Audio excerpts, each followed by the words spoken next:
Hello, everyone. This is day 19 of our self-belief building, self-confidence building, faith building challenge.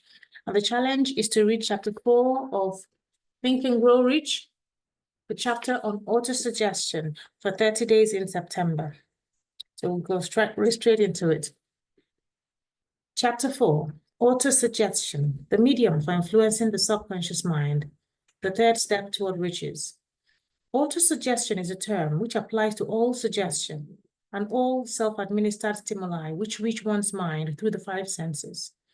Stated in another way, autosuggestion is self-suggestion. It is the agency of communication between that part of the mind where conscious thought takes place and that which serves as a seat of action for the subconscious mind. Through the dominating thoughts which one permits to remain in the conscious mind, whether these thoughts be negative or positive is immaterial. The principle of autosuggestion voluntarily reaches the subconscious mind and influences it with these thoughts. No thought, whether it be negative or positive, can enter the subconscious mind without the aid of the principle of autosuggestion, with the exception of thoughts picked up from the ether. Stated differently, all sense impressions which are perceived through the five senses are stopped by the conscious thinking mind and may be either passed on to the subconscious mind or rejected at will.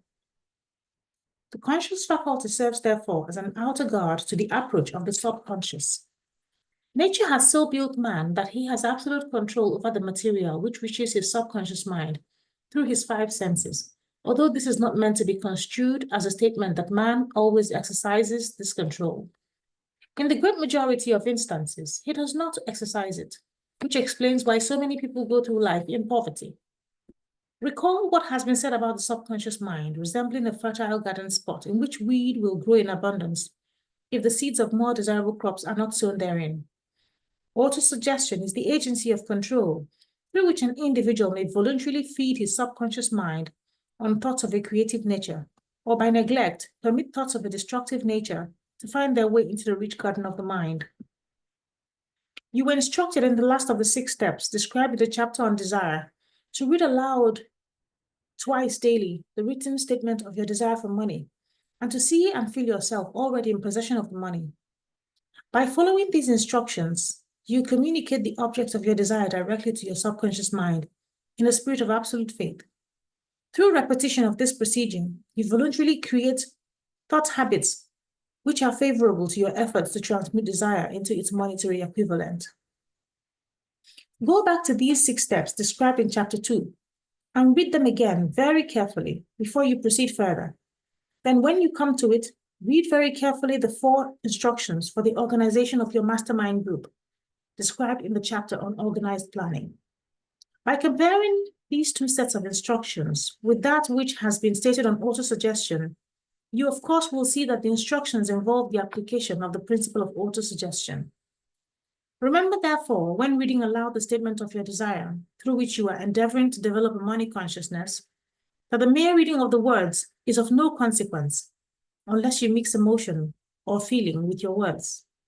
If you repeat 1,000,000 times the famous Emile Couillet formula, day by day, in every way, I am getting better and better, without mixing emotion and faith with your belief, you will experience no desirable results. Your subconscious mind recognizes and acts upon only thoughts which have been well mixed with emotion or feelings. This is a fact of such importance as to warrant repetition in practically every chapter, because the lack of understanding of this is the main reason the majority of people who try to apply the principle of autosuggestion get no desirable results. Plain, unemotional words do not influence the subconscious mind. You will get no appreciable results until you learn to reach your subconscious mind with thoughts or spoken words which have been well emotionalized with belief. Do not become discouraged if you cannot control and direct your emotions the first time you try to do so. Remember, there is no such possibility as something for nothing. Ability to reach and influence your subconscious mind has its price, and you must pay that price. You cannot cheat, even if you desire to do so. The price of ability to influence your subconscious mind is everlasting persistence in applying the principles described here. You cannot develop a desired ability for a lower price. You and you alone must decide whether or not the reward for which you are striving The money consciousness is what the price you must pay for it in effort. Wisdom and cleverness alone will not attract and retain money, except in a very few rare instances where the law of averages favors the attraction of money through these sources.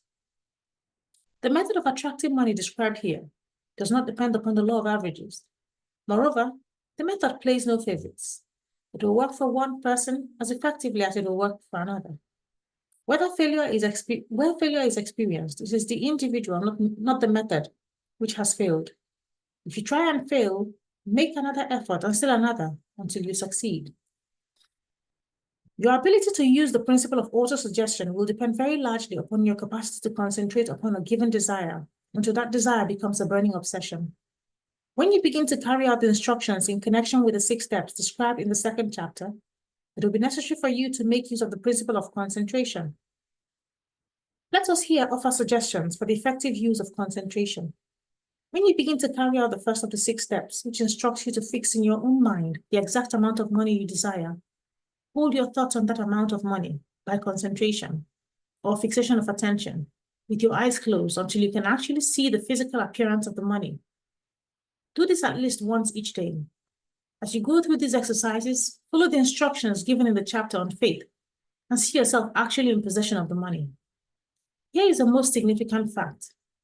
The subconscious mind takes any orders given it in the spirit of absolute faith and acts upon those orders. Although the orders often have to be presented over and over again through repetition before they are interpreted by the subconscious mind. Following the preceding statement, consider the possibility of playing a perfectly legitimate trick in your subconscious mind by making it believe, because you believe it, that you must have the amount of money you are visualizing, that this money is already awaiting your claim, that the subconscious mind must hand over to you practical plans for acquiring the money which is yours. Hand over the thoughts suggested in the preceding paragraph to your imagination and see what your imagination can or will do to create physical practical plans for the accumulation of money through transmutation of your desire. Do not wait for a definite plan through which you intend to exchange services or merchandise in return for the money you are visualizing, but begin at once to see yourself in possession of the money, demanding and expecting meanwhile that your subconscious mind will hand over the plan or plans you need. Be on the alert for these plans, and when they appear, put them into action immediately. When the plans appear, they will probably flash into your mind through the 6th sense in the form of an inspiration. This inspiration may be considered a direct telegram or message from infinite intelligence. Treat it with respect and act upon it as soon as you receive it. Failure to do this will be fatal to your success. In the 4th of the 6 steps, you were instructed to create a definite plan for carrying out your desire and begin at once to put this plan into action. You should follow this instruction in the manner described in the preceding paragraph. Do not trust your reason when creating your plan for accumulating money through the transmutation of desire. Your reason is faulty. Moreover, the reasoning faculty may be lazy. And if you depend entirely upon it to serve you, it may disappoint you. When visualizing the money you intend to accumulate with eyes closed, see yourself rendering the service or delivering the merchandise you intend to give in return for this money. This is important. Summary of instructions. The fact that you are reading this book is an indication that you earnestly seek knowledge. It is also an indication that you're a student of this subject. If you're only a student, there's a chance that you may learn much that you did not know, but you will learn only by assuming an attitude of humility. If you choose to follow some of the instructions, but neglect or refuse to follow others, you will fail. To get satisfactory results, you must follow all instructions in a spirit of faith. The instructions given in connection with the 6 steps in the 2nd chapter will now be summarized and blended with the principles covered by this chapter as follows. First, go into some quiet spot, preferably in bed at night, where you will not be disturbed or interrupted.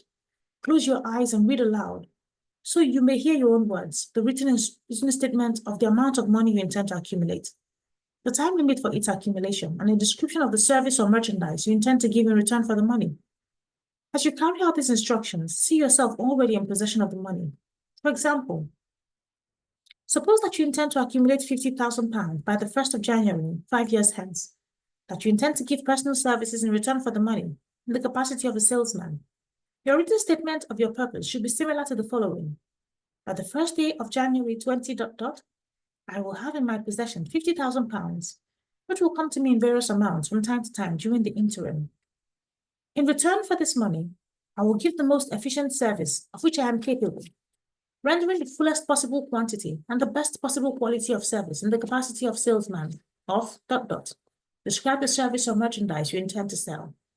I believe that I will have the money in my possession. My faith is so strong that I can now see this money before my eyes. I can touch it with my hands. It is now awaiting transfer to me at the time and in the proportion that I deliver the service I intend to render in return for it. I'm awaiting a plan by which to accumulate this money, and I will follow that plan when it is received.